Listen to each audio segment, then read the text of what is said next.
What's going on, people? Welcome to episode 2 of the Get a Bucket podcast with me, your host, Chris LeBron, and I'm joined by my co-host, my guy Kev. What's going on, brother? Man, been busy. Can't complain though. College basketball is only, I think, today officially, I want to say it's 11 days out. Can't wait. I've been itching for the season to get back, and man, I'm ready to talk hoops again, man. How you been? Man, I've been good. Just diving into all this college basketball stuff. Watch a bunch of the Field of 68. They've been doing a Yep. bunch of previews and stuff, and I just watched a few videos from the Pac-12 media day. So just getting ready, like you said, basketball season, college basketball season is right here around the block.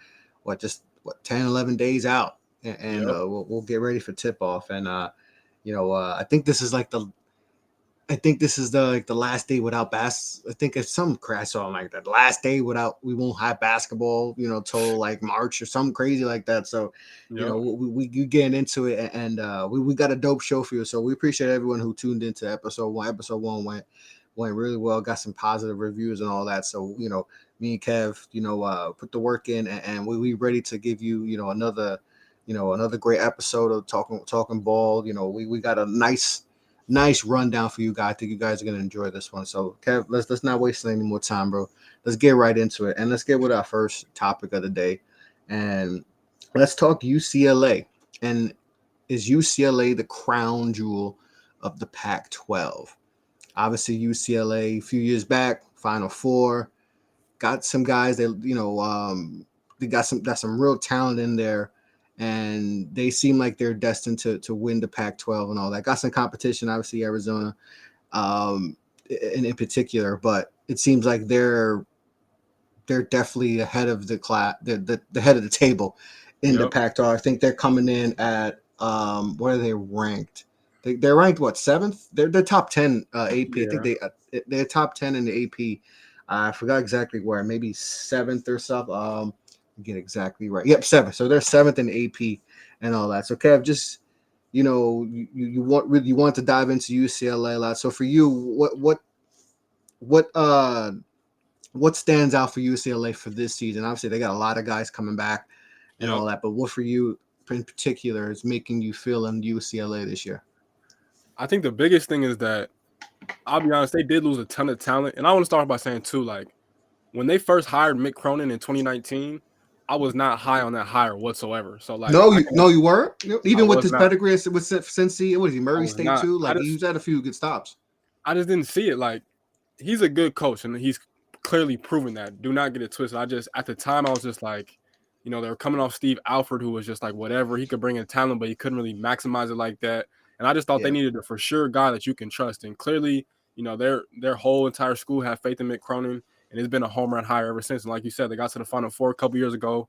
Last year, they got to the Elite Eight, and people kind of just like wrote them off because they came into the season with all the hype and everything, and they get to the Elite Eight still, and they lose to a Carolina team who was the hottest team in the country at the time. You know what I'm saying? Caleb Love had a crazy performance in that game, and if not for that, they Mm-hmm. might have gotten back to the Final Four in back-to-back years, which is hella hard to do. But the thing that I like about them is that even though they did lose a ton of talent, Peyton Watson in the NBA with the Nuggets now, Jules Bernard in the league, Cody Riley's gone, Johnny Juzang is gone, Jake Kyman transferred out to Wyoming.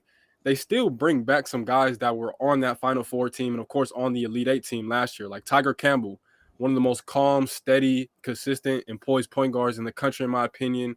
Also, Jaime Jaquez could be a first team All American member, in my opinion. He's Yep. super talented, super good at 6'7", 6'6", do it all type of forward.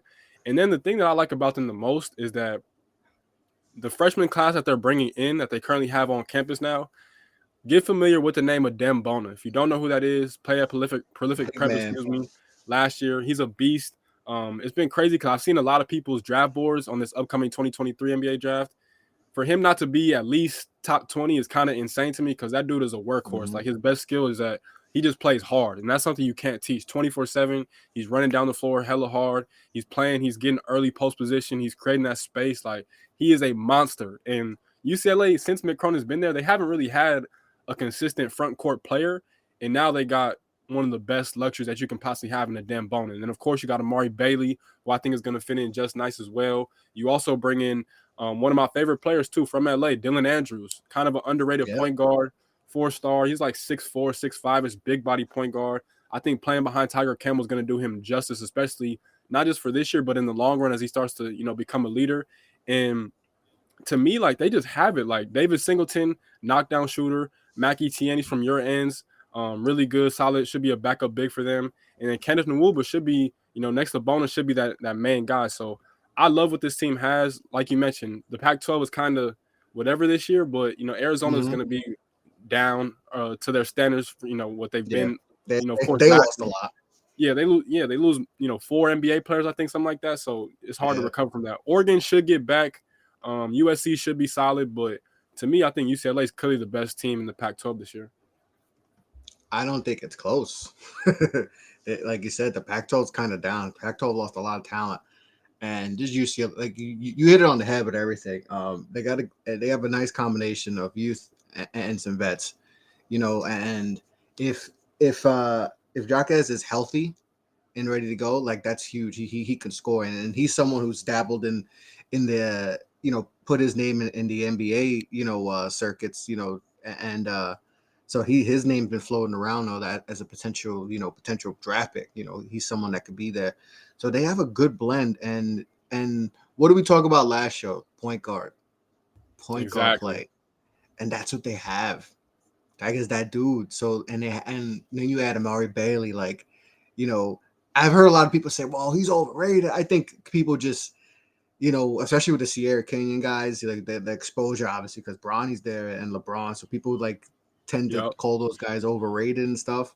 Mm-hmm. And that's just simply not true. He could play, and he's going to be a perfect fit for them. And you said Bona too, like he's what, 7 foot. I mean, A this dude beast. is a Yeah. beast. And they didn't get a crazy big recruiting class, but sometimes it's not even about how quantity, it's about quality. And they got 3 Facts. quality dudes who they got that are going to be able to help them right away. So that's why this UCLA, I mean, they have number 1 seed written all over them because their schedule is going to be fairly, because like we said, the Pac-12 is down. So they should be in that high 20s to 30s with a number 1 seed if everything goes right, health, right? We don't know, but what they've been able to do there the last few years. I mean, listen, they lose the Final Four, right? That was to Jalen Suggs hitting that crazy, buzzer beater. I mean, they're a buzzer beater away from getting to the Natty. Yep. And then you said, they lose to UNC last year, who went to the national championship. So it feels like we're getting back to UCLA being one of those upper echelon programs, and 1000%. yeah, and that's good. That's always good for basketball, especially when you have those schools. But when you mentioned Mick, like with Mick, coming there from Cincy, I obviously that was, he's kind of been in that like middle tier coach, like a Buzz Williams, like those coaches like that, Yep. like those coaches that like they're good. They're definitely going to improve your program, but can they take you to that next level, right? And that he was probably in that category because he did good things at Cincy. He definitely did good things at Cincy, but it was like, okay, can he take it to the next level? And that's probably why you weren't maybe crazy about that hire for UCLA, but he's in 3 years, he's done a solid job there. Just said Final Four, Elite Eight, and now that he's favorite in the Pac-12. So they're in prime position to do really special things this year, and I'm really looking forward to see. But like I said, they should take advantage of being in the Pac-12 that's going to be down this year. So like I mentioned, how many guys did Arizona lose? Dylan Terry, Matherin, like they lost a bunch of dudes Coloco. to Yep. Coloco. Yeah, I didn't even mention Coloco, who went to Yep. Toronto. So like they lost some dudes. Oregon lost some guys. So it's theirs. It's theirs to win. Like Exactly.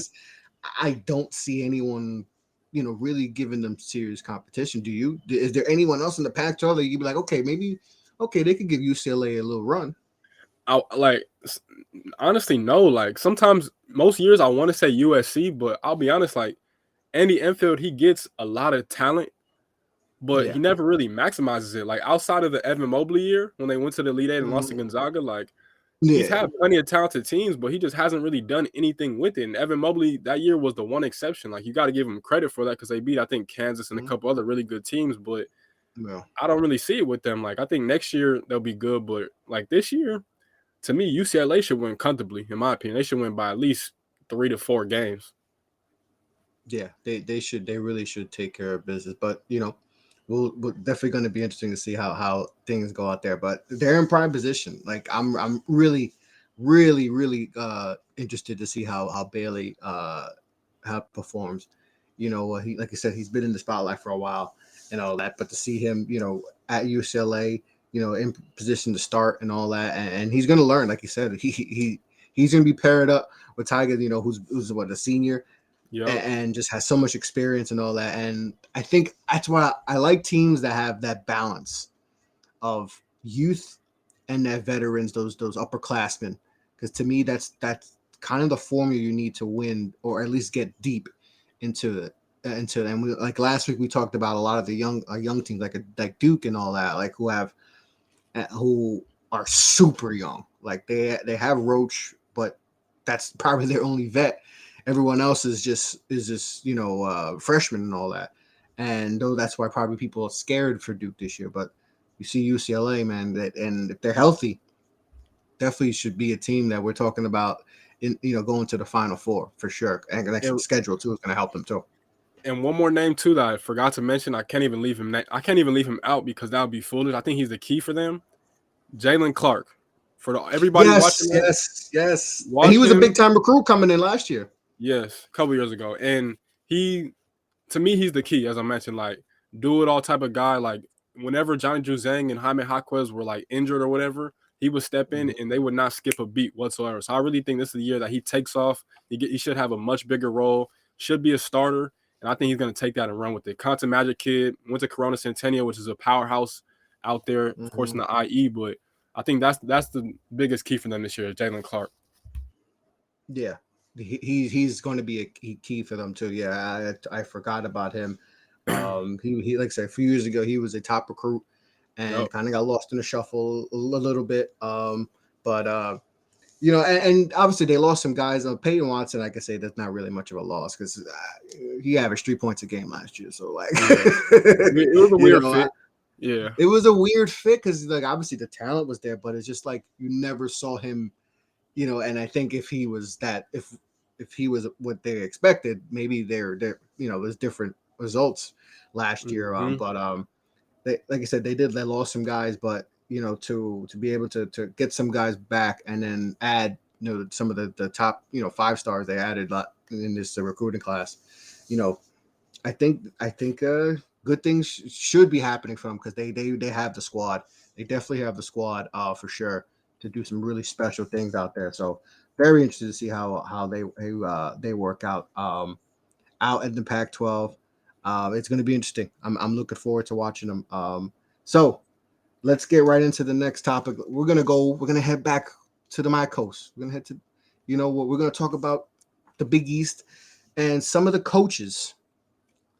Some new coaches are and obviously we talked about some of that on the first episode we did. Obviously Kyle Neptune stepping in and becoming the new head man, and Villanova taking the place of Jay Wright. But we got some new names in the Big East. We got Sean Miller, who people know from Arizona. Have had some things over there. With the paying. I think right. It was with the whole DeAndre Ayton stuff, right? I think paying him or whatever, and some things over there. But you got Sean Miller. He's taking over Xavier. I think he was there previously. No, was he there? Was an assistant or? Yeah, no, he was there. They just weren't in the Big East at the time, though. Yep. Yeah. They were in the A-10, right? I believe so. Yep. Yeah. Obviously Shaheem Holloway, Seton Hall, what he did at St. Peter's. I mean, that was special. He's going back to where he played ball, and they got a nice little squad. Thad Matta going to Butler. He hasn't coached since Ohio State in 16-17 or 17-18. In a few years, yeah. Yeah, it's been a while. He's obviously had the biggest layoff. Had some success at Ohio State. People remember him. He was with Greg Oden and Mike Conley. That was his recruiting class. They went to they went to the Natty right that year. They went to the national championship that year. So he's had some success. But obviously it's been a while since he's coached. So we got some and obviously Cal Neptune at Villanova. So those four names for you, Kev. You know, let's kind of rank them. Let's rank them from toughest job to I Hmm. shouldn't say easiest, but let's go from toughest to I guess the easiest job. And who has the toughest gig from the jump out of those four coaches, Whew. and kind of rank them from toughest all the way to the lows. I think toughest is definitely Kyle Neptune. You're trying to step into a place where you got a first ballot Hall of Famer, a dude that's been to, I think, what, 3 of the last 6 Final Fours or something like that. Like, that's a tough job. Jay Wright was a hell of a coach. He's an all-timer, did his thing, 2 national championships that can never be discredited. And he went out, going to a Final Four this year. So you got to give him his credit for that. So I think Kyle Neptune definitely has the toughest. After that, I'm going to go Sean Miller at Xavier because even though he's been there, of course, and he's had success there, and of course, he kind of built his name at Xavier, Mm-hmm. they're dying to get back to the tournament. Like Chris Mack Yeah. was really good for them. Of course, he ended up leaving, going to Louisville. And then with Travis Steele, like I had a lot of faith in Travis Steele, but he could just never put it together. Like he would get the talent.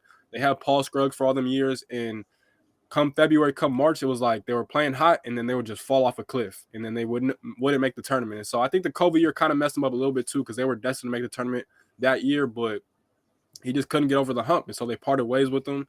And that's a real fan base out there. Like that's a real passionate fan base out there. Like I Yep. really want to go to Xavier in Cincinnati to go see the city in general because you can just tell they have some of the craziest fans out there Mm-hmm. in Ohio. And I think Xavier is to me, it's one of the best jobs in the country because the talent is there. The talent is always there. And it just Yeah. takes a solid coach just to really get there and build up his name, and he can just leave and go to an even better job. But I think Sean Miller should be super successful there. But I think it is going to be tough because they want to get back to the tournament.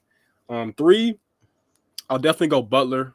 Dad Mata, he's in a good position because even though he wasn't coaching, word around there is that he was actually still around the program, but just kind of like as an advisor role type. He wasn't coaching, Mm-hmm. of course, but he was around. He was seeing the talent. He was seeing the things that was going on, behind closed doors. So he kind of knows his team. And I think, honestly, like aside from like Providence, UNLV, you can make a case Butler had the best transfer portal class in the country. Like bringing in Manny Bates from NC State, Jalen Thomas is really good from Georgia State. I think Ali is going to be a big time player for them.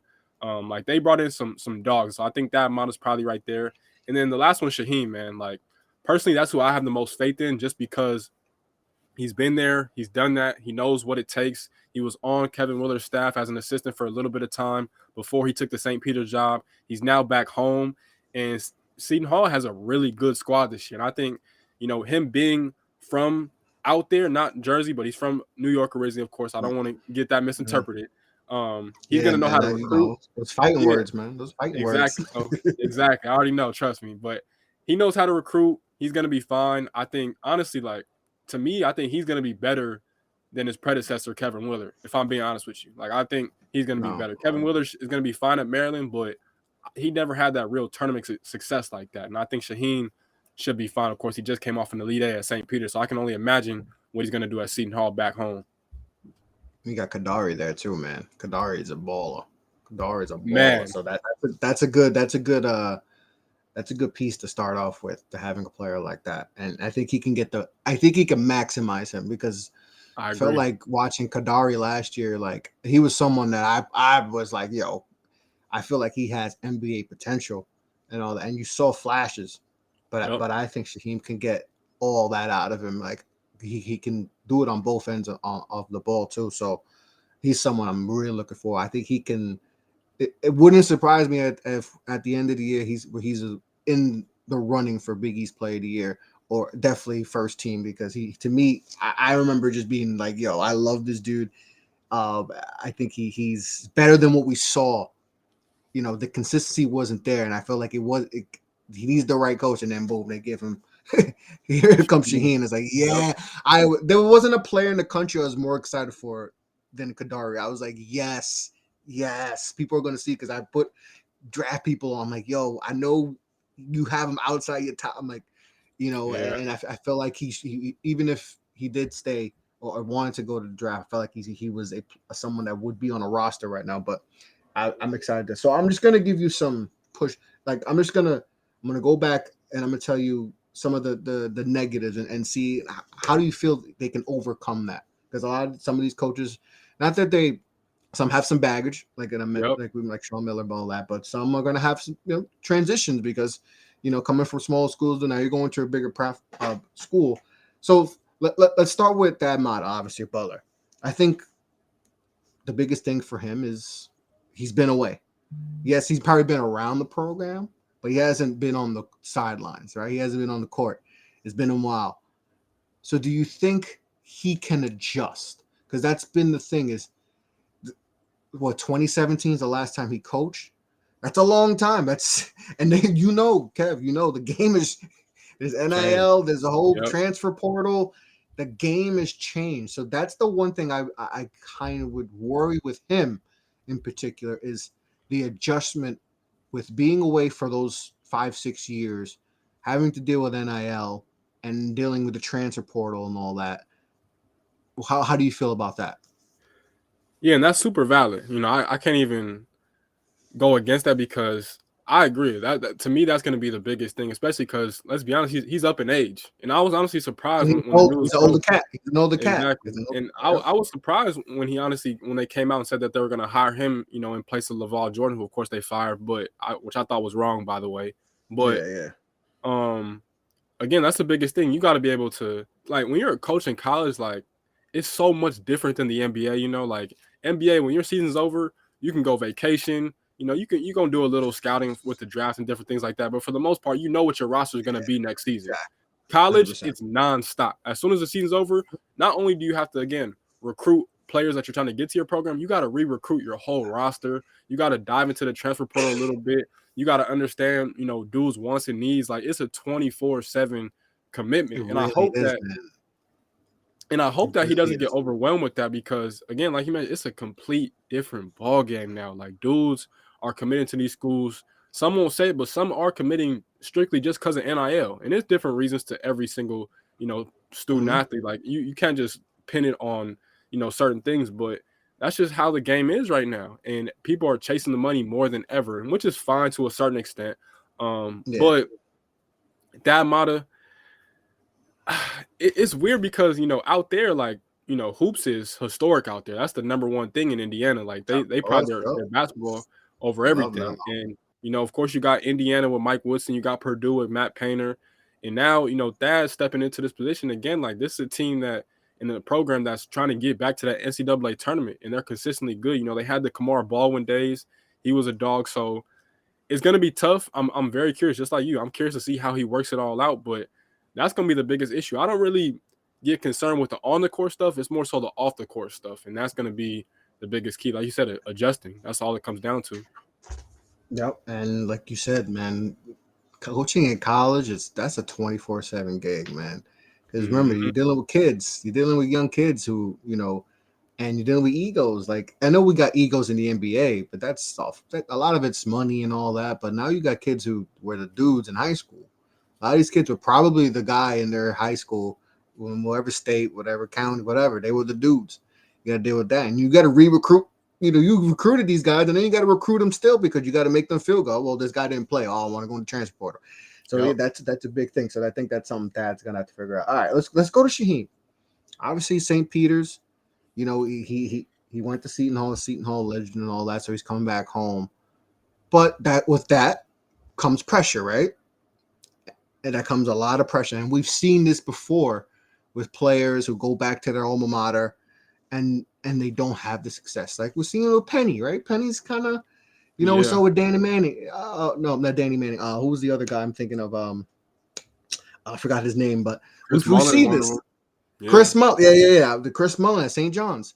We've seen it, and everyone thinks, oh, you get the name, right? You get the name and all that, and it's going to work and all that. And then, couple years later, you're getting fired and all that. So for me, that's the one thing I kind of worry is just the pressure. I think because the Cinderella, it was great what he did last year, right? The team, Yep. that underdog team, the undone, but now everyone knows who he is. Everyone know it, and now he's at a bigger school and all that, and now the pressure to win is going to be a lot.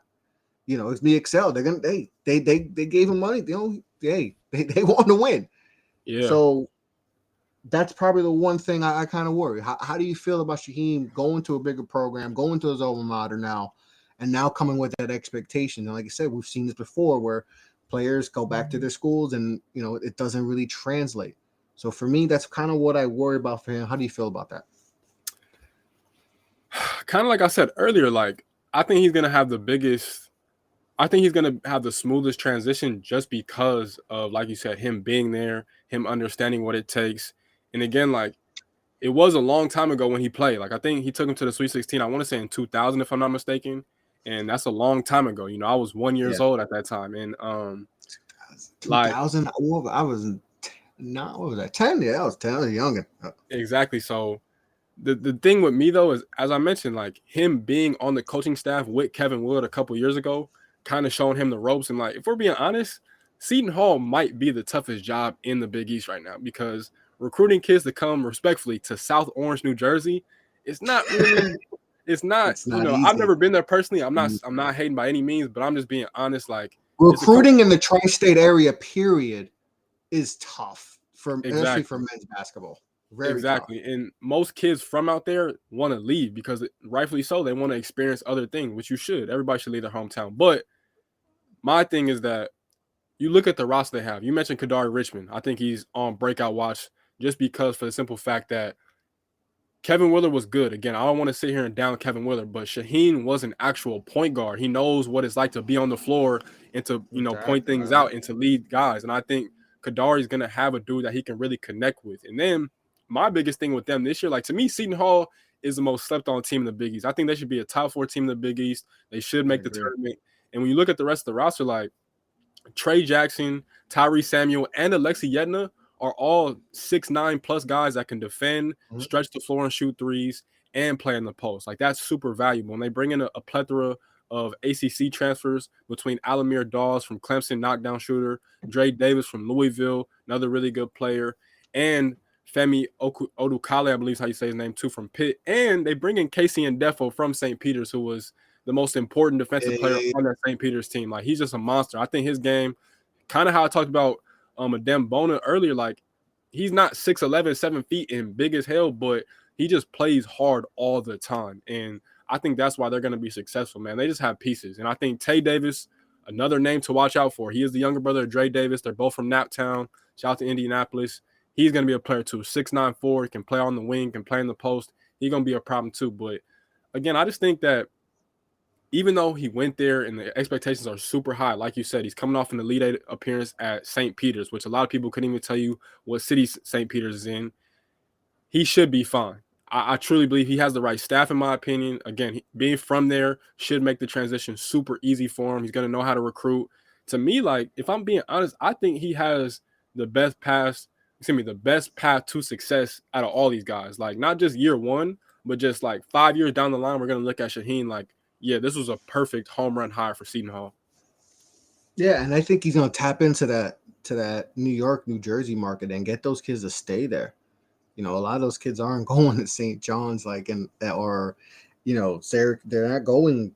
I wouldn't even consider Syracuse to be in local. That's more like it's closer to Canada than it is to New York. But like to get that market back, because to me, the tri-state we're dying to have like that team. Like St. John's is supposed to be that, but they haven't. Like we've like you said, we had Chris Mullen and be like, oh, okay, maybe didn't work. It's very hard to tap into the New York, New Jersey market and get those kids to stay.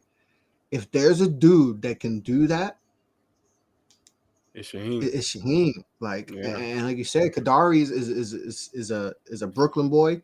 Yep. So like Shaheen's from New York, he's from Queens. Like he gets those players. And I think that's very important, is getting those type of players and understanding that New York type of point guards and all that, and how they work. So I think he's going to be able to. And if he shows success with Kadari, makes Kadari like a first round pick and all that, like there hasn't been a lot of New York City point guards that have been able to go to the league in a while. It's been a minute. He could tap into that New York City market. And that's what I've been dying for, that those kids stay locally and all that. So I think he could do him, but I have faith in him. But that's probably the one I'm just worried. I don't want the pressure to be too much that they expect that he's coming in and they're gonna be top 25 right away. Like everything's gonna be a process. He's got to be able to recruit his own guys, establish that culture. But I trust that he'll be able to do it, and I'm looking forward to him doing that. All right, let's go to Sean Miller. Obviously, Sean Miller, he has a very nice resume. Won some games with Arizona and all that. But obviously, the whole stuff with Ayton, with the money and all that, and how he ended his tenure at Arizona wasn't exactly great. But I think he could do. I think this is a stopgap. I think this is a stopgap. I think he's going to want to eventually get it a big. I think he's going to do well. I think he's going to do well. I actually think he could recruit like hell. Yep. He's a tremendous recruiter, and now you got NIL, and we he likes money. So I think that's perfect fit. I saw someone say that. I'm like, I agree with that. I forgot where I saw it, but I'm like, this might. And I was like, okay, he's like Xavier and all that. Maybe I think he may be able to have this team going in a few years, where we're talking about them, with UConn and Seton Hall and Creighton as the top dogs out in that conference. I think I don't have too much worry. I think he's got the easiest path to having the most success for me personally. Obviously, it's all the other baggage that hopefully he doesn't let that get in the way of it. But I think Sean Miller's got a good gig, and I think he's going to do some good stuff at Xavier. I think recruiting, NIL, all that's to his favor. So I think he's going to do well. I agree with you. To me personally, my only issue with him, and these are two completely different things, but I just have to say this, is that he didn't really live up to the expectations at Arizona. Arizona, they have high expectations. They're a legendary program. Shout out to Lou Olson and all the guys they produced, Mike Bibby, Gilbert Arenas, Andre Iguodala. You know the list. But he didn't really accomplish that much. Like, he didn't make it to a Final Four that much or ever. I think he has maybe one or two Elite Eights or whatever, but he had talent, and he never maximized it. But the thing that I like about him at Xavier, and this is where I kind of got to disagree with you, I think if he's smart, he should never leave Xavier. Like, this is where he should finish his career, because personally, I'm under the impression, like, I understand dudes that are at quote-unquote mid-majors. Xavier's not a mid-major, but I understand dudes that are at them mid-majors and decide to go and take a bigger job because the money. I get it. But when you have a certain amount of success, it's like, why leave? Especially when you kind of built it up. And again, Xavier, they've got the foundation, they've got the roots, they've got the talent, they got the fan support, they got everything. That's why I think it's a perfect job. And so he shouldn't really have any. Even before they were in the Big East, they weren't your traditional mid-major. Like, they were 2 seeds of future. Like, they were legit. Like, they were Gonzaga-esque and the East Coast version, like, in a way, because they weren't just a regular mid-major, And they're kind of like Dayton in the same state. Like, it's a good program that's always solid, and that's what you want. And Sean Miller, with less expectations than at Arizona, he should thrive. And they have a good talent too. Like, Kobe Jones, I think, is on a breakout watch this year. He's an NBA player, in my opinion. Adam Kunku, I seen Zach Fremantle got suspended for a little bit of time, but I think he's back in practices. Jack Nungy, they have players. Cam Kraft, they're high on as a freshman. Same thing with Desmond Claus. So, like, he's always been able to recruit, and now he's in a talented Big East where, again, the expectations are much less lower than at a place like Arizona. So that's why I think he should just stay there, because he can turn Xavier back into a powerhouse, in my opinion. Like, that's the biggest thing with me, is that you're at a place where, you might have had a little baggage before, but clearly your administration didn't really care that much. And if they did their homework, they did their background check, and they said, okay, like, we can deal with this. And they got through it. And so now I'm looking at it like, he's at a perfect spot, man. Like me, if I was a coach, which I do want to get into coaching one day, like if I was a D1 coach, I would love to coach at Xavier just because of all the resources that they have, man. And so to me, I think Sean Miller should be fine as long as he just keeps his nose clean, which shouldn't be that hard anymore because you're legally allowed to drop bags now, not necessarily between the player and the coach, but it's companies in Cincinnati in the city that are gonna support your squad. So keep your Yeah. nose clean, Sean Miller, and you're gonna be fine, bro. Isn't it crazy how he got in trouble for giving someone money? Now, like that's everything's college basketball is about.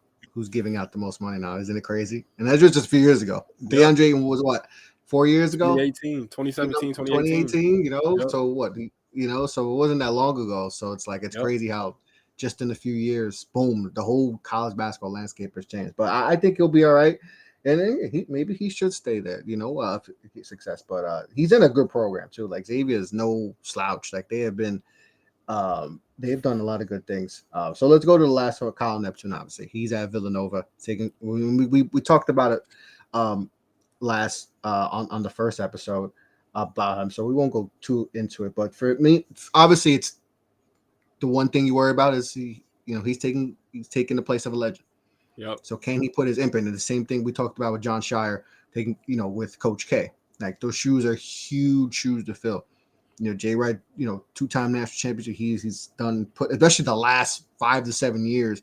Like Villanova, like he was one of those coaches. Like, oh, is he ever gonna do it? Is he ever gonna win a national champ? And then boom, wins national championships and all that, and shows that why he was, he was always one of the best coaches in the country. Mm-hmm. And so to me, I think that's the number one thing for Kyle Neptune is,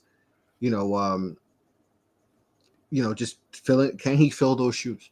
Can he fill those shoes? Got a good recruiting class. Got that, can win more. Like that's a good start. Yep. And got some good. But that's probably the one thing. That's probably the what you probably worry about is can he fill in those shoes? And if things go south, they're not exactly. They haven't exactly recruited crazy like that until they did have maybe their best recruit they've had in a long time. But that's probably the one thing is that I maybe worry about is can he fill in those shoes? Same thing I worry about John Shire do. Can he fill in those shoes? Does they have big shoes to fill in? And my thing with that is too, again, you said we touched on it the last episode, so I'm not gonna get too deep. It's just that with him, to me, it's not even about filling those shoes. It's about kind of paving your own way, but keeping that Villanova culture intact. Exactly. I think he'll be fine with that. And like lastly too is just like I said this. I think I said this on the first podcast, but to me, I always give first-year head coaches a 3-year window to get their own recruits, lay their foundation, understand the direction, get going in the right direction.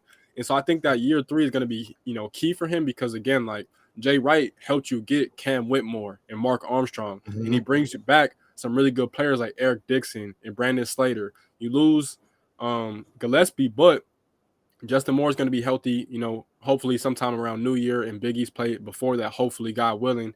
But that couple years down the line when he has to really start recruiting his own players, that's going to be the biggest thing for him. So, but right now he should be fine. Yeah, he should be fine right now. And like I said, big shoes to fill in, and we'll hopefully, I'm sure he's gonna have success there. He'll be all right. Villanova's, they established that culture, and like I said, you got to give them first-year coaches, no matter what school they go to. You got to give them time to establish their own identity. That's going to be the biggest thing. Is like you mentioned, he's not Jay Wright. John Shire is not Coach K. You need time. I know those fan bases might be impatient at first. If they're, oh, look what we did. Like we hired the wrong. Like, they should have hired this guy. Got to be patient. Got to let them go through their own recruiting cycle. Because that to me, that's always been the fair thing. Any coach they get to do gig, you got to give them a full recruiting cycle. Before you can, after 4 years, then you can be like, okay, are we up? Or are we steady? Then you can make your decisions. So it's going to be processed, but I think he'll be fine. He'll be fine. So, all right, that's the biggest. And I think on the next episode, we got to dive into Big East because the Big East, especially Creighton. Oh my God, Creighton, man. That's that guy. We might have to have an episode on them because man, that team is stacked. You understand why they're good, and that's. I think we just figured out what our next pod's gonna be because we would dive into them because that they're. It's crazy how, they shifted it because they got us. They're not just Just not because they're a good story and all. They're legit good. They're deep and all. But we'll tap into that next episode. We're gonna tap into because that's probably you can talk about it for like a half hour because they that good, and I'm really high on them. All right, so let's get right into our next topic, and we're gonna talk about the Big 12 and just who we think are the top dogs out in the Big 12 and this conference. I think Ken Palm had them as the last 7 out of the last 10 years. They have been the best conference, and obviously last year, national championship with Kansas, and the year before Baylor. So they've obviously sat there and they've been stacked. And just to go through the top 10, starting from 10 up, you got K State, West Virginia, Iowa State, Oklahoma, Texas Tech, Oklahoma State, TCU, Texas, Kansas, and Baylor, who's projected to win the Big 12. And for me, with Baylor, Baylor lost a lot of talent. A lot of talent. But I'm just going to say one guy's name, and that's all that matters. That's Keontae George. So that's why I think Baylor. I don't got to say anything more, bro. Like Keontae George, and he's a name that, obviously we know it's Wemby and Scoop. And you hear, okay, be one of the Toms from the overtime, or it's or one of the Arkansas dudes. Keontae might be number 3, man. I think him alone makes up for a lot of their losses. Kendall Brown, Sochan, Akinci from, he's with the Knicks in Westchester. Yep. Like they lost talent, but Matthew May, right? Did he transfer? Illinois. He transferred. Illinois now. Yep. He's at Illinois now. So they lost talent, but Keontae George, LJ Cryer, like they still got some dudes there. So, but to me, Keontae George, man. That's what I'm saying. That's why I have them over Kansas. Like Kansas has talent. They lost a lot of guys too, but I really like Baylor a lot. So for you, who's king out in the Big 12? See, this was tough for me, man. The reason I brought this up to you is because personally, like, I'll be honest, I think the Big 12 is the best conference in the country. Like, and I think it's been like that since Trae Young's year. I think that was seven. Like they have 10 teams in the league, right? So people get confused that they only got 10 teams in the Big 12, and the Big 12 is going to look a lot different because Oklahoma and Texas are going to the SEC. So it's going to look different for you, and hopefully it's still around because that's another thing. It kind of like may go through that Big East phase where they're away, get rebranded and all that. So we'll see, but they legit could get 6-7 teams coming out of this conference, and that's pretty good for a 10-team conference. So you get 7 teams, that's pretty good. And with that, you just mentioned it, like they're going to lose Texas and Oklahoma. For most conferences, that would be a huge loss to the overall perspective of the conference, but they're going to bring in Houston. And if y'all know me, Houston is one of the best programs in the country easily. And I think Kelvin Sampson, you can make a case as the best coach in the country. So they're going to lose Texas and Oklahoma and bring in a better program that's well more established in the current landscape of college basketball. But with that, answering your original question, I wanted to go TCU so badly because I know, me too. Oh, it hurts so much. And you know what? I have them personally. I think they're better. I think they're number 2. I think they're better than Kansas. Yeah, so I really want to go with them with Mike Miles, Eddie Lampkin. I'm a huge fan of Damian Ball, who transferred over last year from Memphis. They have the pieces. Jamie Dixon, this is one of the most talented rosters he'll probably ever have down there in Fort Worth. But I'm going to go with Baylor too, just because, like, you mentioned Keontae George. Like, it's crazy because I watched him, what is that, probably about 3 years ago, not even knowing who he was at the time. He was playing for Drive Nation out in the DFW area, big-time AU program on the EYBL. And he was playing with Jordan Walsh, who, of course, is a big-time freshman for Arkansas this year. And they were killing. And, again, I didn't even watch this knowing or intentionally trying to look at them play, but he was just going stupid. And this dude, man, special talent, can score from anywhere, 3-level scorer, can get to his pull-ups at any time from the three-point line, from the mid-range, super athletic, getting to the rack. And his best trait is probably not even his defense, but his ability to pass the ball as a shooting guard is rare. Like, super rare. And the one concern I do have with them, I'll be honest, though, is that they don't really have a true point guard like that. Like, Adam Flagler is kind of like a combo. He's more so of a scorer. LJ Cryer, he can be that. I think he probably will be that. Again, you mentioned losing to Kenjo was kind of big. but I think LJ Crowder's going to step into them shoes. Dale Bonner's back. He's kind of like the same thing. He can run the floor at times, but he's more so of a scorer. You bring back Flo Thamba. You bring back Jonathan Chamwa Chachua, who had that big time nasty injury last year, but he is a force for them. Big time player for them. Jalen Bridges comes over from West Virginia, 6'7" wing that can stretch the floor, knock down shots, can guard guards and bigs. And they bring in Caleb Lohner from Flower Mound, Texas originally, went to BYU before transferring last year. So, to me, again, that lack of point guard play is concerning me. And y'all know, we value point guard play over here at Get a Bucket. But I just love what Scott Drew has done, man. With that program, how far he's come, all the assistant coaches that have come through and left, and he still just has that solid foundation. He's getting, the best players that he's never really had a chance at getting at before. Now he's bringing them to Waco, Texas, which I think is in the middle of nowhere, if I'm being honest with you. So it really is, yeah. So I got to go with the Baylor Bears, man. As much, again, I wanted to go TCU. I kind of looked at Texas Tech a little bit with Mark Adams, but their point guard play is too suspect for me to believe in them. I know Fardall's AMAC is kind of hurt right now. Kansas, I just think it's a transition year. They just won a national championship. Yeah. I really expect them to be back at that. Texas, I'll say I do love Tyrese Hunter. I think Tyrese Hunter, to me, if he went into the draft this year, to me, he probably would have been the best, or I'll say he would have been the best point guard in the class. And yeah, I just don't like the roster. But, yeah, I'll go with Baylor. Yeah, I don't know. I feel like Texas always lets you down. Yeah. It just feels like they always let you down. I know it's different cultures and all that, but yeah, it's hard to me to have faith in Tech, even though they got some guys there. Yeah, they got themselves a pretty dynamic freshman too in Dylan Mitchell. So they got some talent there, but it's just hard to. But and TCU, man, I really want TCU to. They got to me, like I said, I gloat over Mike Miles. Like he's just, to me, he's what you want, on your team, and he's someone I think is going to be in the play of the year discussions. When the college season comes to an end, like he's going to be there. And Jamie Dixon's done some really great things, and he's bringing it back. A lot of scores, a lot of his roster back, which is one of the keys. Like we talk about veterans in tournament and all that. So that's why I think I like TCU. But like I said, Baylor, man, what he's done with that program was dead at one point. That was a dead program. Like, I don't know if you remember, like some of the stuff they went through, even like in like the 2000s, or like that whole big that murder that happened with us. Like they went through a lot of stuff, and it just felt like it was that program will never ever recover. Here are some results from the web. Yeah, see, Siri is even getting hyped about it, but like they went through some stuff, and for him to take a Baylor, a program that may have been dead in the water, and turn them around, I just trust him.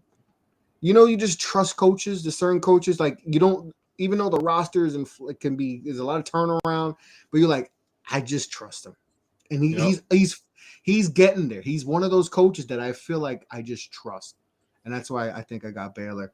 But how many teams do you think could come out of this conference and get to the tournament? Because I think, just looking off the top of my head, I think you could get 6 to 7 teams coming out of the Big 12. Yeah, so if I had to list them, of course, we just mentioned Baylor, TCU, Texas Tech, Texas, Kansas, 5. Let's see, you still got Oklahoma, West Virginia. Oklahoma State, I think it should get there. They have the guard play to get there. So I'll go Oklahoma State at 6. I said, Kansas State. Give Kansas State some time. Jerome Tang's gonna do a good job there. Give them some time and they'll figure out, but not this year, of course. But I think 6 or 7 should be right. Like, if I'm looking at it, I'm trying to think. I feel like I'm leaving somebody out, but I think 6 or 7 is probably it. Oklahoma, I'm kind of skeptical with them this year, but I think 6 or 7 is about right. It just, isn't it crazy that West Virginia, like just a few years ago, was like a team. I had West Virginia win the national championship when they had Deuce there. I had them win the Natty that year, and now they're, Bob Huggins. It's like, oh, maybe it's, rough year last year. Is it time? New face. Bob Huggins. He's one of those coaches too, like one of those, like those buzz, like we mentioned before, like one of those coaches that can turn the program around. but can he take that team over the hump? And you know, down season, you know, West Virginia, I think they're predicted to finish at last or second to last in the Big 12, and like that's a program that's usually really good, and you know they're in flux. So, but yeah, I could definitely see 6, 7 teams coming out of the Big 12 for sure. So, Big 12 always gonna be fun. Always, you know, they have, you know, maybe 2 to 3 potential national champion, you know, caliber teams, you know, and that's what, you know, and maybe 4, you know, if Texas lives up to its expectations and all, but they're a conference that's, you know, can maybe get 2 number 1. Like I think Baylor's going to be in that number 1, you know, in the number 1 line.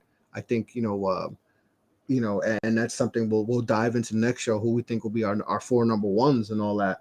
Yep.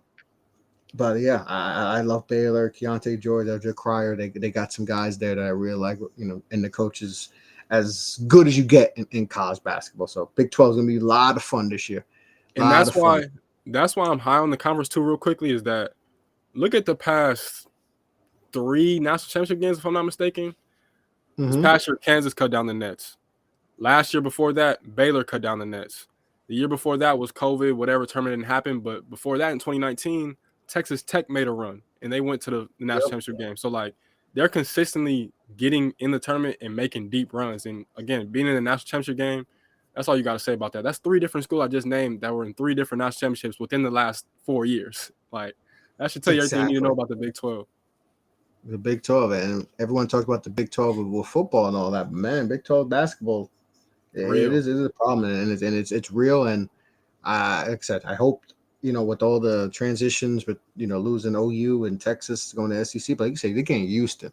Now, we always do think about it in football terms, like, oh man, they're losing OU and Texas, and you think football, but basketball, that's like, well, OU hasn't really lived up to expectations, like what they should be on the basketball court, and Texas too. Like Texas has been getting some good recruiting classes, you know, especially when they had Shaka, they were getting top 3 recruiting classes, but they weren't living up. But you get Houston. I mean, we talked about Houston on the last show. Houston's another team on the number 1 line. You know, Ralph Sampson, he's done, you know, Kelvin Sampson's done a good job there. So it's like, you know, that might be a good return and all that. So, but yeah, Big 12, you know, Baylor, Kansas, Texas, TCU, you know, those are the top dogs out there, and it's going to be fun to watch them ball out there. It's going to be really fun. Really fun Big 12 basketball this year. Can't wait. I can't wait for basketball, man. Period, bro.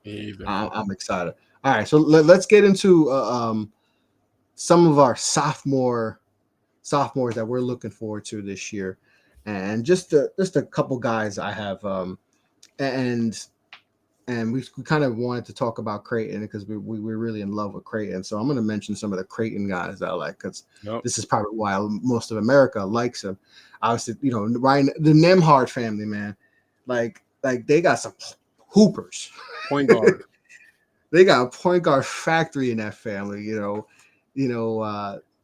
got Trey Alexander out the Kaluma, man. Kaluma, to me, I think it's him. I think he's gonna win the Big East Player of the Year. I know. I said my guy Dama from UConn, but I'm changing my mind. I'm not changing. It's gonna be the fact that Creighton's gonna win the Big East, but he's gonna be special this year. But just some guys I'm gonna list off, some sophomores last year. Harrison Ingram from Stanford, someone who I thought was a top 45 guy going to the draft last year. Showed some scoring ability, decided to come back. Didn't have the greatest of combine, so decided to come back, which is smart. Hey, now you can go from you can be able to make money in college, and you could raise up your draft stock. To me, that's very smart, very smart. Gonzaga's got a few guys too, you know. Hunter Salas, you know, Nolan Hickman, 2 freshmen that highly recruited last year, got lost in the shuffle last year, but this year should absolutely blossom this year. Jordan Hawkins going from Gonzaga, who was a top recruit going to UConn. So Matthew Cleveland's another one. So those are just a few guys I had listed. Who are some sophomores that you're looking forward to watching this year? I'm going back to Creighton, Omaha, Nebraska. The biggest one to me, or probably second one, because I'm biased a little bit. Trey Alexander, man, like that Trey. dude, for him to be as a freshman, he watches his running mate Ryan Nembhard break his wrist last year. He's playing shooting guard, and then his coach comes to him and asks him to play point guard. And for him to come in and kind of make that transition look seamless and effortless says everything you need to know about him. Originally from Oklahoma City, he was actually originally committed to Auburn. I know Auburn fans would love to have him right now because respectfully, he's better than all the guards they got down there right now. 6'5" shooting guard, can score from anywhere.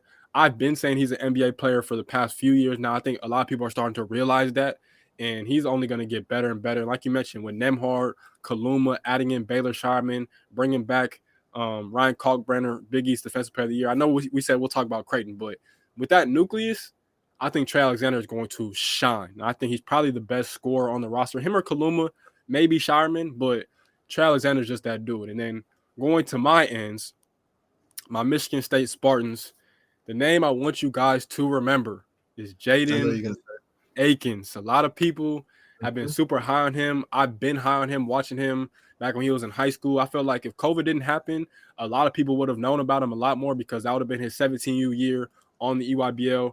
Special lefty, 6'3", can play the point guard or the shooting guard. He got the off the dribble three. He got the catch and shoot three. He defends his butt off. Coach Izzo himself admitted that he should have played more last year, which for reasons I don't know, but he's hurt right now.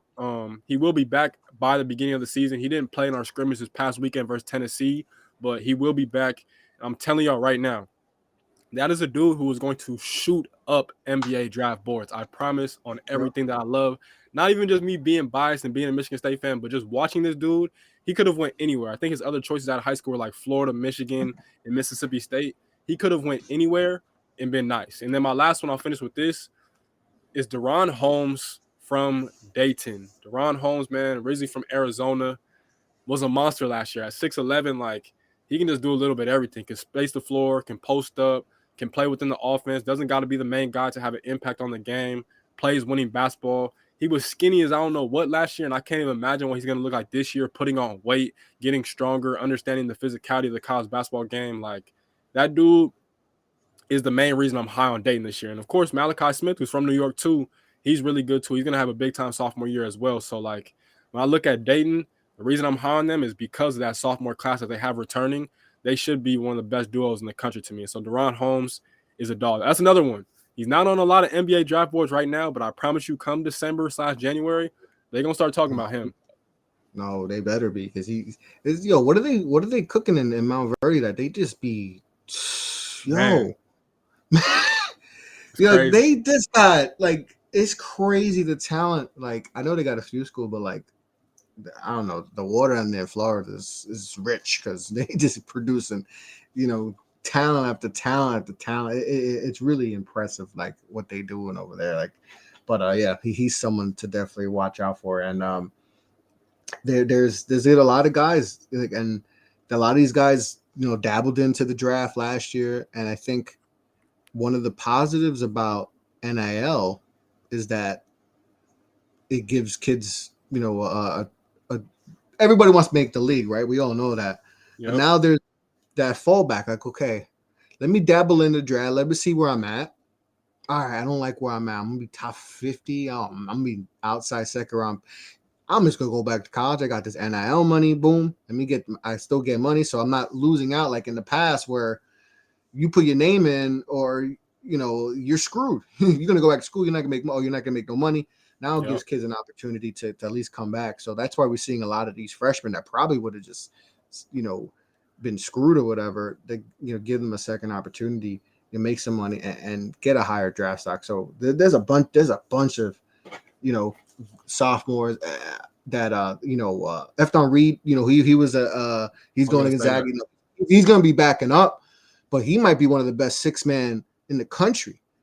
Obviously Drew Timme is going to be there, and Drew Timme is Drew Timme. He's a legend and, player of the year type player, but he's going to play. He's going to play a lot. And I think that's why people might like this Gonzaga team, because, like I said, they got a lot of these freshmen,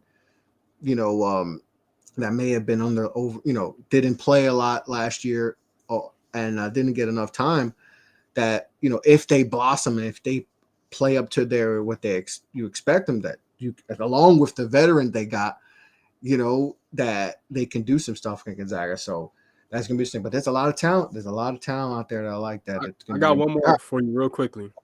Shoot. I want y'all to remember this name too. Sleeper hasn't been talked about that much. He was kind of highly recruited or rated, shall I say, but he wasn't getting talked about as enough as he should have. Jalen Tyson.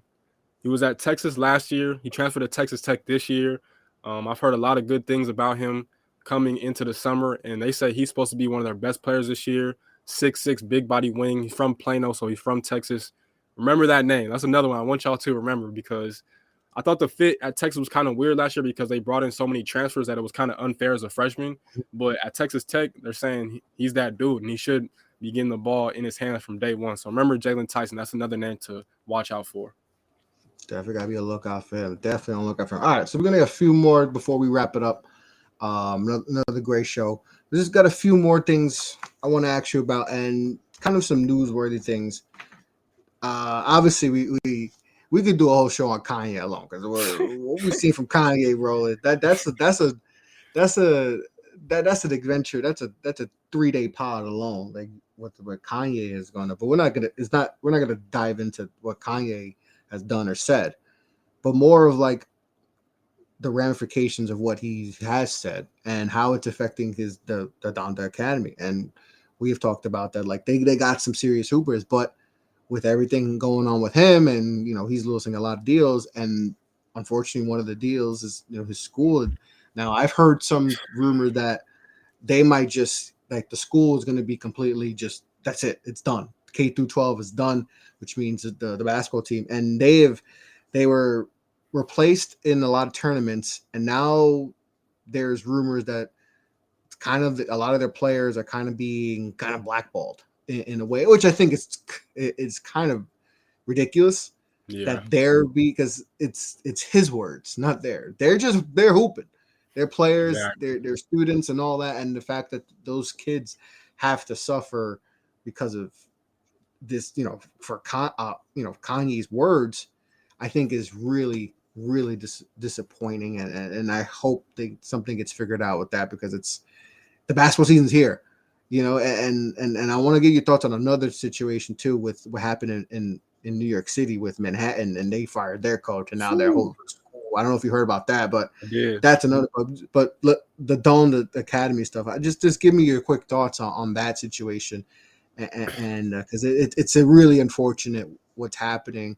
Like I said, and it's not just it's Kanye, but they got legit hoopers. Like they got three or four top 50 guys who are 5 stars, and a bunch of 4 stars and kids on the come up that are going to be getting, legit offers from big time programs. Like, just give me your thoughts on that whole situation because it's kind of wild.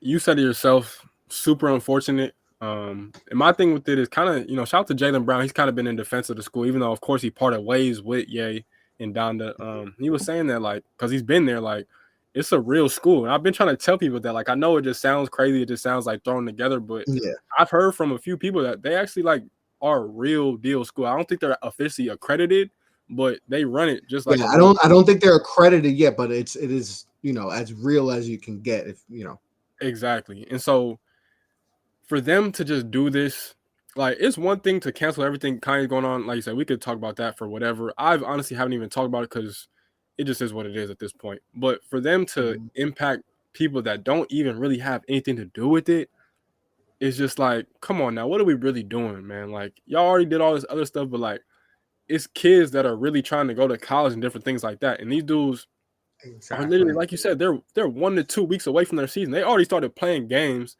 but their official games are here. And they just hired, earlier in the summer, they hired Darrell Wright, longtime NBA player. And this was his first year going into this, and now it's just like he might not even be a coach anymore. He just got in, or he's been coaching, but at the high school level, like he just got in, and it's already like it might be over. And on the next topic, I was going to talk about one of the players. AJ Johnson is a dog. Like, he's younger brother of Jalen Green. They're not blood related, but they grew up around each other.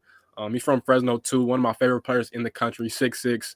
I think he's either going to end up going to Louisville or the G League, which, of course, Jalen Green did, but he's a killer. Rob Dillingham, everybody's been seeing his viral clips lately versus Overtime Elite. He's committed to Kentucky. And JJ Taylor, kind of dude that was rated super high for a long time, but kind of it was one of the things where he kind of like they over sensationalize him. He's good. I don't want to make it seem like he's weak, but like they gas him up a lot, and then like the rest of the class is kind of caught up to him. And there's nothing wrong with that. That happens. It is what it is. But he still got big time offers. Like at a point, Kentucky was trying to get him. All the top schools were trying to get him, and he's still gonna play D1 ball. And so like for this to happen, man, again, it's super unfortunate. I just think the timing of it, just like the Manhattan situation, is the worst possible timing you could have. And we just got to do better, man, because even though the school is built off of Kanye's back, technically, it's not just Kanye. It's real kids that are going to the school. It's real teachers that are employed, getting paid. Exactly. That just like exactly. That's what we have to understand. So it all around, it's just a terrible situation. I don't know what people are thinking, but they need to really get a grip and get it together, because Kanye is his own separate entity. And these are real people going to school every single day, waking up early, just like the rest of us do. So they got to get it together, man. Yeah, see, whatever Kanye does with, and losing whatever deals, it's whatever, because that it affects other people that he works for him, but that's more of direct to him. Yep. When it gets to this is where I have a real issue. Me too. And yes, a lot of things he said is crazy and all that, but it's like, all right, whatever. That affects his own pockets. But when now you get to the kids, and you're affecting kids, and kids trying to go to better themselves, and right, because Kanye said he's for the people, right? He's for the people. Well, guess what you're doing? You're affecting people, the young people too, that are trying to get to that next level, to get to college, right? Or pursue their dreams to play at the NBA. Now you're affecting that. And that's the issue I have with this. Now, to me, I have a real issue with the whole Kanye stuff, is because now it affects us. Because now you're taking your these moments they're going to have. The basketball season is here. Like, it's around the block. And now you're affecting their chances to play in these tournaments and all that, get more exposure. And now they might even have a season and all that. Like, it's kind of wild what's going on. And I hope this gets resolved quick. But this is now it's getting messy with him. And I think that's the problem. I think you hear a lot of people, oh, I don't care about what he said or what he's done. And that's fine, because, it's whatever with Kanye. But now I think now you see a lot of people like, oh, wait up.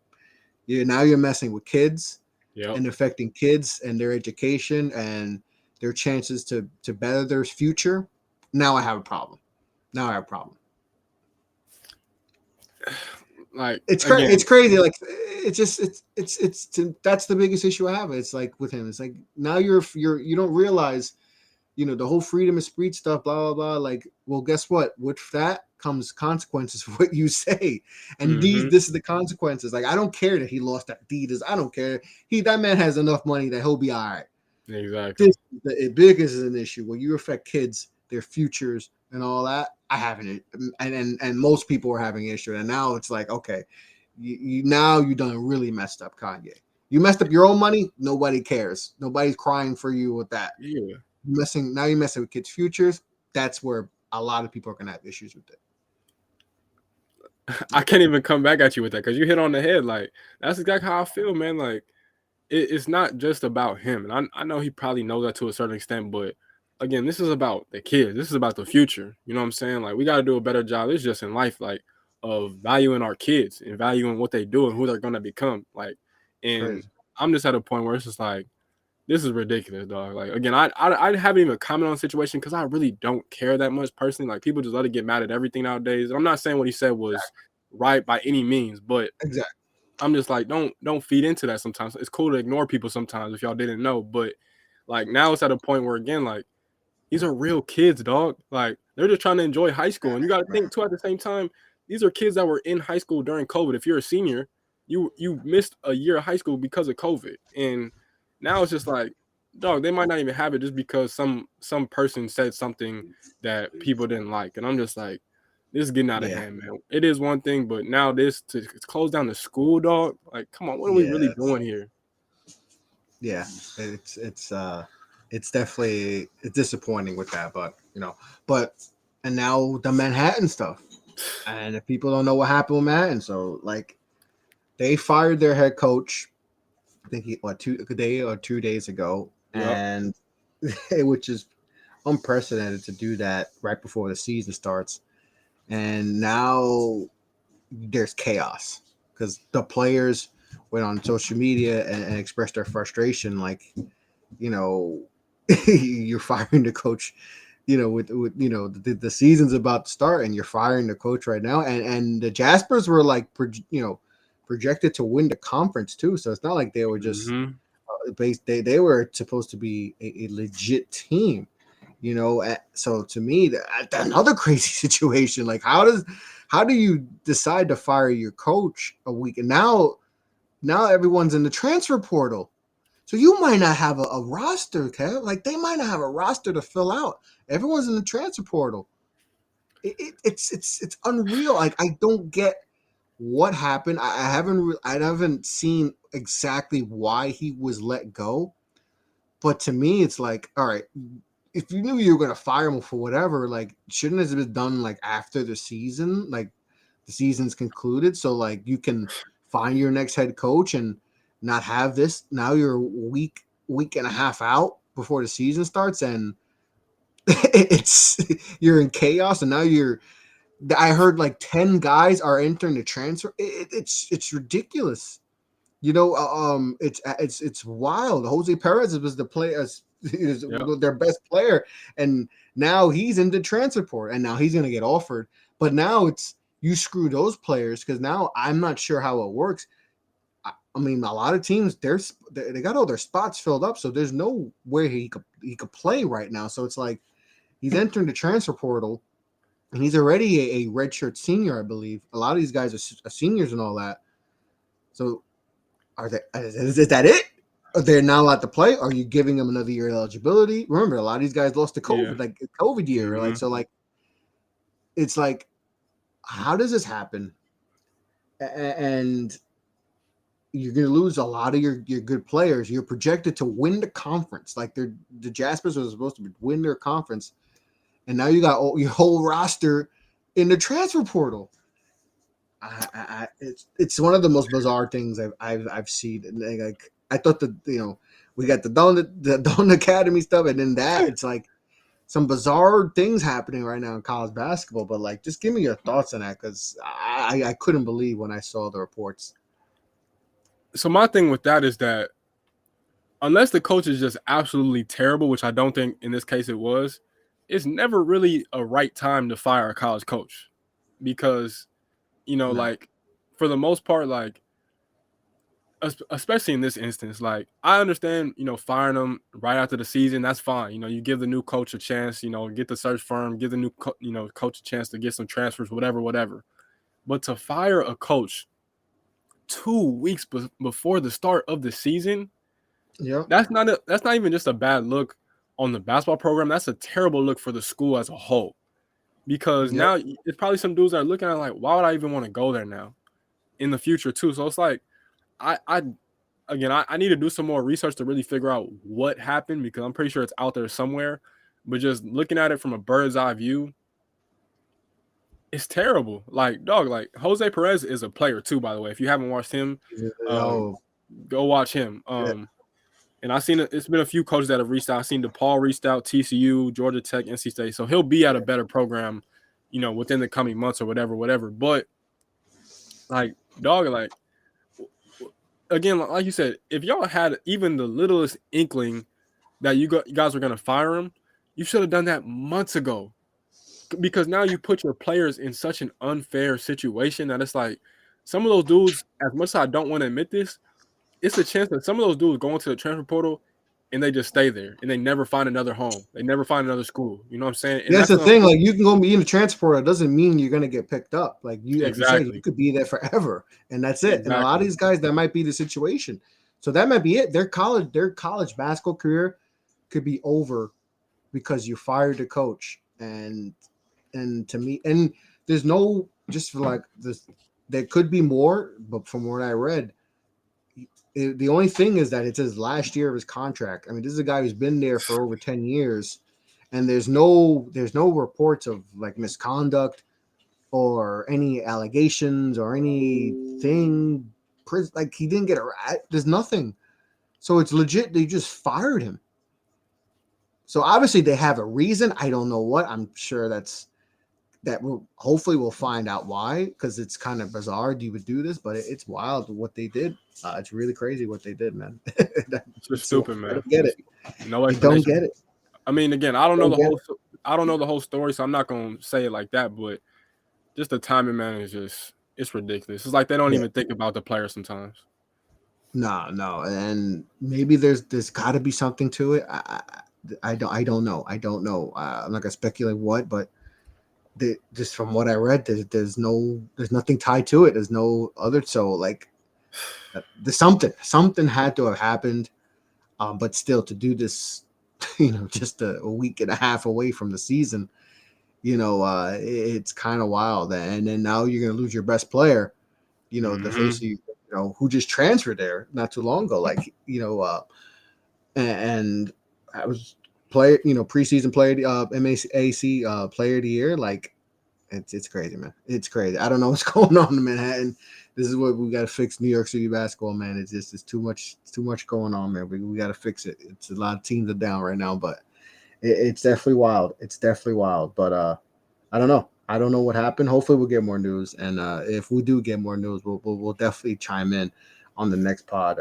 But it's crazy how that happens. I just don't get how you think that's smart to do that. But I don't know, Kev. That's I don't think I've ever seen that happen in college basketball. Like, it just doesn't make sense because nobody wins in this situation. Everybody loses. Exactly, and they just got to figure it out, man. I'm wishing the best for all them players, man, because that's just terrible. Yeah, definitely wishing for the players and all that, but tough situation. All right, we're gonna finish off with our last thing, and we'll do something a little fun. We're gonna pick our starting five this year. We're gonna pick our best five, and then we'll post on the poll some on Twitter or something, see who you think got the best team. But we're gonna pick our starting fives out of the players playing college basketball this year. So we're gonna pick 2 guards, 2 forwards, a center. Is that cool? Yes, sir. All right. I'll give you the first pick. You go first.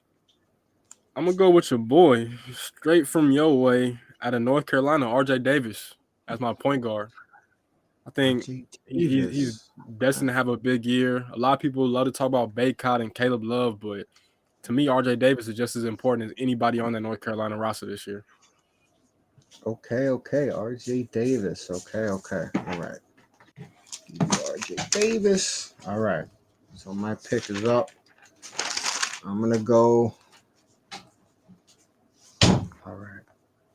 RJ Davis. Oh man. Let's see. Do I get a big? Let's see. You know what? I'm going with my guy, TCU legend Mike Miles. Taking my guy. All right. Going Miles. You go. Shooting guard. Talked about him earlier. I got to go with Trey Alexander. I think destined for a big year, big time bucket getter, can play the point guard and, most importantly, play his own position, can defend his butt off too. And as we mentioned, he's a future NBA player. Okay. All right. Trey Alexander.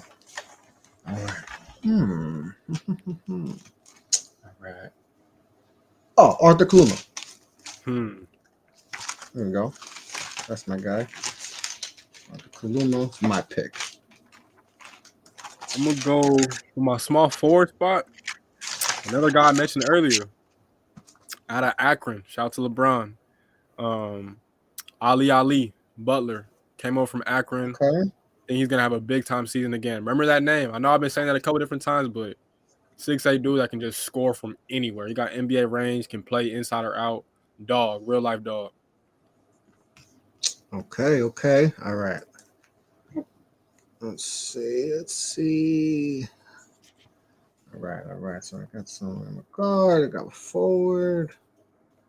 You know what? College basketball is about getting rebounds. Point guard play. I got the point guard play. I'm gonna go over a lot. I'm gonna go Drew Timmy. Good pickup. I'm gonna go with Drew Timmy. Get that vet. You need vets. You need point guard play, big man play to win it. So I'm gonna go with Drew Timmy. At my 4, I think I'm gonna go with a small ball 4 here. And I'm debating between 2 former Texas Tech Red Raiders. But I'm gonna go with I wanted to go with Kevin McCullough, but I'm gonna go with Terrence Shannon Jr. I think Terrence Shannon Ooh. at the 4. I need some defense on that wing. He can lock up, he can play make. Not the greatest shooter, but he gets the job done on defense, so he can play for me any day of the week. Yeah, he was a big reason why Texas Tech had that number 1 defense last year. I mean, Texas Tech was really good defensively last year. Yep. And he was someone that put his name in the draft a few times. And Mm-hmm. I'm looking forward to see how he plays this year. Okay. Let's see. Do I get some youth? Do I get some freshmen? Do I keep going the vet way? Let's see. Man, this is tough. Okay. I'm gonna go. Oh, I'm gonna pick a freshman. Okay. You know what? It pains me that I'm not gonna take a Dookie. I'm not gonna take a Duke Blue Devil. Pains me that I'm not to do this, but I just raved about him before. Taking Keontae. I'm not mad at that whatsoever. Taking Keontae. So we got a nice blend of youth. We got a nice blend of youth and some vets on this team. So yeah, take Keontae George. I was thinking maybe one of the Arkansas dudes, one of the Duke guys, but I like Keontae a lot. I'm gonna take Keontae. Oh man, this one is tough. That's 5. Yeah, at the 5. So I got what? I got man at the 5. I think I'm gonna just man. I want a shot blocker, but I also it's hard to pass up on All Americans, So I'm gonna go with Armando Bacot. Why not pair him up with RJ Davis? So I got what? RJ Davis, Trey Alexander, Ali, Terrence Shannon Jr., and we could pair him with Armando Bacot. I like that 5 a lot. Okay. That's a nice 5. Got Timmy versus Bacot. Okay, you got some nice matchups. Yep. Okay. All right. Move them around us. So I need I got my backcourt. I need another big. I don't want to go too big though. I don't want to clog up the paint. So, oh man, this is tough. You got a few options out there. You know what? I think I might have to go with another freshman. Another one? I think I might have to go with another freshman. I think I'm gonna go with another. I'm going with Jerice Walker. Oh, okay. That's a good one too. That's a good one. I'm going with him. I think he fits perfect. I was thinking of the dude from DJ Jackson, but I'll go Jerice. Go him. So that's my 5. So my 5 is Mike Miles, Kaluma, Timmy, George, Jerice Walker. That's my 5. I like that. Going against yours, it's gonna be tough though, because you got some big boys, you got some physical defenders. So that'd be a fun little national natty. We do the national championship, So I think we can pull that up before we drop the episode and all that, and see what who people like and all that. Make an image and all that. I'll work on that, but that was fun, and but that's going to conclude the episode, man. Episode 2. Get a Bucket Podcast. Me, Chris. That's Kev. Fun episode, bro. It's just I'm looking forward to. I look forward to these. I got 4 pages of notes. I don't even write that many notes for my own show and all that. But episode 2 in the books, brother. Yes, sir. Appreciate it, man. Appreciate y'all for all tuning in. Let's keep growing. Let's keep expanding. And season's right around the corner, man. I cannot wait for the first games to tip off. Oh yeah. And can't, like I said, season's 10, 11 days. By the time this job will be 10 days away. As we get inching closer and closer, we're gonna be diving into more stuff. Some more teams. We already decided we're talking about Creighton next episode, so that might just be a Creighton episode and all that. So that's pretty dope. So but yeah, appreciate everyone for listening. I didn't even get to drop the see it was so into this episode, I forgot to even do the sponsor drop. Shout out to our guy Seat Geek, our people at Seat Geek who sponsored this sponsor the podcast. Seat Geek, make sure to go SeatGeek.com, promo code Off the Ball Network, get $20 off any concert, college basketball season, save it up, $20 off, go to any game you want. So use the promo code Off the Ball Network. But next episode 3, we're gonna be talking, Creighton basketball and a lot more stuff. So follow me at Off the Ball Pod on Twitter. That's where I'm most active. Kev, tell them where they can find you. Yeah, man, on Twitter at Easy Money Kev 7, exactly how it's spelled out. Instagram is at KevoBands. That's KEVOO_BANDZZ. And again, man, I appreciate you guys.